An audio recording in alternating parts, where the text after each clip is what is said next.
नमस्कार. मी सुरेंद्र सरतापे, सरचिटणीस, मोटार वाहन RTO विभाग कर्मचारी संघटना महाराष्ट्र. मोटार वाहन विभागामध्ये उद्या दिनांक 9 जून रोजी एक दिवसाचा लाक्षणिक संप करण्यात येणार आहे. कारण विभागाचा आकृतीबंध 23 सप्टेंबर 2022 रोजी शासनाने मंजूर केला, परंतु आजतागायत म्हणजे 3.5 ते पावणे 4 वर्षाच्या काळामध्ये सेवा प्रवेश नियमाच्या कारणाखाली कर्मचाऱ्यांना पदोन्नतीपासून रोखलं जात आहे, त्यांना त्याच्यापासून वंचित ठेवलं जात आहे. आणि याचबरोबर इतर प्रलंबित मागण्या आहेत त्या म्हणजे की वर्ग 2ची पदोन्नती. गेले कित्येक दिवस वर्ग 2ची पदोन्नती मंत्रालयामध्ये धूळ खात पडून आहे, त्याच्यावरती कुठलाही सकारात्मक विचार केला जात नाही.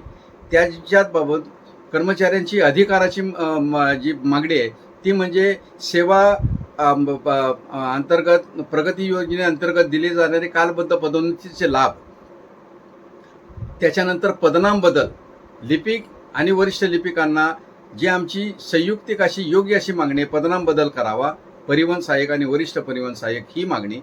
त्याचबरोबर इतर ज्या मागण्या आहेत त्याच्यामध्ये जी प्रतिनियुक्तीवरती जाणारे कर्मचारी आहेत त्यांच्या काही ठोस अशा म्हणजे मानवतेच्या दृष्टिकोनातून विचार करणाऱ्या मागण्या आहेत. ह्या बाबतीमध्ये माननीय मंत्री महोदय प्रताप सरनाईक साहेब यांच्या अध्यक्षतेखाली साधारणपणे 4 बैठका संपन्न झाल्या. त्याच्यामध्ये मंत्री महोदयांनी स्पष्ट असे निर्देश दिले प्रशासनाला, परंतु त्या निर्देशाला देखील प्रशासन जुमानत नाही. म्हणून नाईलाजास्तव आम्हाला उद्या एक दिवसाचा लाक्षणिक संप करावा लागतोय. आणि जर उद्याच्या एक दिवसाच्या लाक्षणिक संपामध्ये शासन प्रशासनाने योग्य भूमिका घेतली नाही तर मात्र कर्मचाऱ्यांना, राज्यातील सर्व कर्मचाऱ्यांना नाईलाजास्तव बेमुदत संपावर जावं लागणार आहे. याची नोंद शासनाने घ्यावी, एवढंच सांगणं आहे.